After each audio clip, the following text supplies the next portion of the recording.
cotton undershirts. Actually it was Soviet, because back then they no longer make them like so. So back in the 80s and 70s in Prague, it was a Soviet army. So also the Soviet Union was what today is the wall of Russia, plus other countries, a lot of Central Asian countries, not all of them, but a lot of them, and also Eastern European countries. So, I then realized upon getting it done, actually this probably a scam, because people are more after the American army things, I guess, rather than the Soviet, because American army has a better reputation, especially nowadays with the Russian war thingy. But anyhow, it must have gotten it at some point to the United States, and then he sold it. And I got it, and thus I had to get it shipped. Whereas they have tons of these in Russia does not have an eBay, but tons of these from sellers that are actually in Ukraine and or Belarus and places like these, because they were all part of the Soviet Union. So it would have been much less expensive. I would have gotten the exact same. I could also get it for, I think, as cheap as 10 euros, plus with a much cheaper shipment, because if it comes from Ukraine to France, Ukraine and France are very nearby, and also let alone no import taxes, because especially if it came from, I'm not sure about Belarus, but about Poland. Poland is part of the European Union, thus France will not take import taxes. But it was too late. The timeout system brought in them, I'd say it was too late. Actually, the American army, if they did have some of the undershirts, they did. But the some of the undershirts were nothing like a Henley. First of all, they had short sleeves, and I want long sleeves to protect more the fabric of my shirt. Number one. Number two, they never had these free buttons. I think they stopped that after the 1930s, or even prior to that in the army, perhaps from the 1920s onwards. And now I come to these undershirts. And now the Soviet army, if you go on eBay, let's say, you shall find usually they come with the long under trousers, and you really think these sets, especially the under trousers, they look remarkably like Victorian ones. If you're not an expert like me, you would think these are remarkably well kept Victorian originals, like, or at least it would, like my original 1914 World War I French army stand with the I shared upon Instagram, my under trousers that now are completely broken. Can't look exactly the same. Now, if you go on Etsy and eBay, Formanis has explained the exact same thing, so this is accurate. Until about 1990, and perhaps even until later on, but at least until the dissolution of the Soviet Union in 1991, the military had more or less a normal, modern, as per then, military uniform, but the soldiers still all had undergarments, undershirt and undertrousers, no combinations, undershirt and undertrousers that were this cut, they were like these. This material, that style, with the V-neck for summer, and that higher straight neck, no V-neck, no V bosom, and a heavier fabric for winter and autumn, and this for summer and spring. So the soldiers were required to make it, and they said by hand, but often when people say by hand, they actually made a machine, and this is clearly a machine stitch. But the soldiers were required to make it out of a historical, so not an original, but an historical, made the same way, fabric that they had, that is local to these countries, especially to Russia, and they call it biarka or something like that, which is actually a cotton. So even the thick one is still 100% cotton. It is not so. Otherwise, I would have seen it through the photographs, and I would not have purchased it. It is not a super thick cotton like. Oh, that feels like wool. It kind of feels like a summer springy wool, but I think it is only pure cotton, and this is clearly just cotton, but it feels to the touch, to the hand, it feels like a sort of Egyptian, or sort of linen, but I think it is actually pure cotton.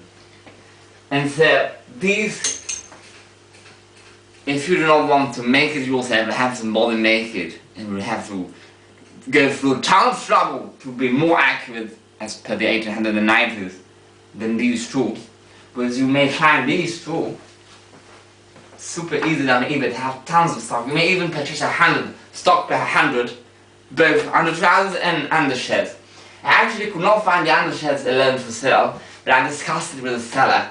It was very helpful, and he agreed to just sell me the undershirt, which was that one. And obviously it was much cheaper than this.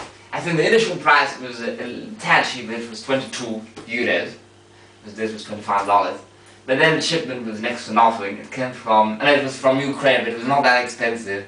And I think they were barely, I think because of the war and France supporting the Ukraine side, they decided to not tax things coming from Ukraine. So they actually had no, I sense they had no import taxes to pay. And these were the most accurate undershirts as per the 1890 I could find on eBay. Obviously, if you want something, if you don't want a perfect fit or something super specific, and you want something for winter, live in England or whatever, for winter and or autumn,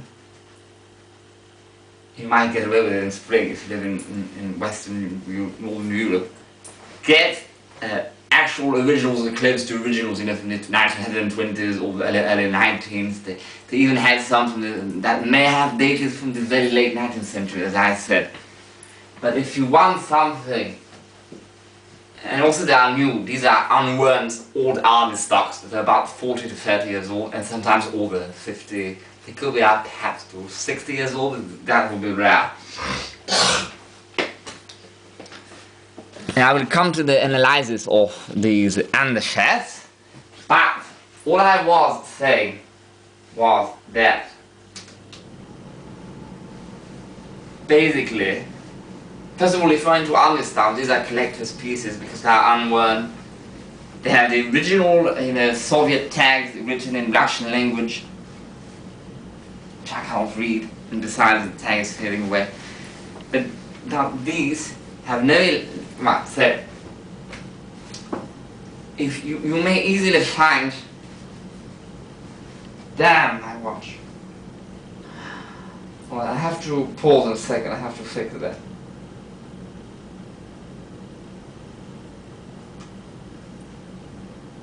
There's even a Japanese company making, they call it Reproduction, I will just stick to the word imitation. I will explain why. Imitation 1890 civilian undershirts. They are made in Japan. I forgot the brand's name. They are made now. The stock that will make the year again to purchase them. And like the 1890s one, the cut and fit is exactly the same color. And these are wintry ones, at least as warm as that one. But instead of being right in the middle, it is upon the side. As that way, there's actually an extra placket here, as it, you know what I mean? Like kind of a bosom. So that one feels warmer. And this is a style that has been unpopular since the 1920s, 30s. So this is the wall ponte made, it's accurate and all. Yes, it is accurate in terms of cut and the style and all. Probably the fabric here is more accurate. Also, you are actually being more modern, I find, because instead of getting something new, these have been made 40 years ago in the modern Wellington. And you might think, why am I doing the striptease again? I will just... So actually this one is long, so I wear it as the boxers. This is an original 1910 that I showed up on eBay and talked about on my videos, but I never wore it for videos. I do not starch it heavily because I have to wash it at least every week, once a week, because this I will starch myself, look how still that is. But the shirt, because I wear it as the under trousers, I do not heavily starch. I just want to take it out to show you. On eBay you shall find lots of either new or vintage, anything from the 1950s onwards, because before that they tend to look more like the Victorian period. Henry shirts. This is a very modern Henry shirt I got about 6 months ago from Brands for Less. Brands for Less is a resale thing from shops that have not sold within the last year. It's obviously new stock, very modern things made within the last 5 years max. And this, you might tell me, looks very Victorian. Well, yeah, it is that length. I got it because it was red, and because I had enough of finding old vintage Henry that I was not certain the fabric would not be too warm for the buy, and all the fit would be completely wrong. At least that I could actually go in the changing room and try it on. But I want to compare both. See, first of all, the placket. First of all, that is actually meant for a woman because it buttons right over left. But in terms of period accuracy, simply period accuracy. First of all, that is made out of 40% polyester. I still wanted to get it because it was so cheap.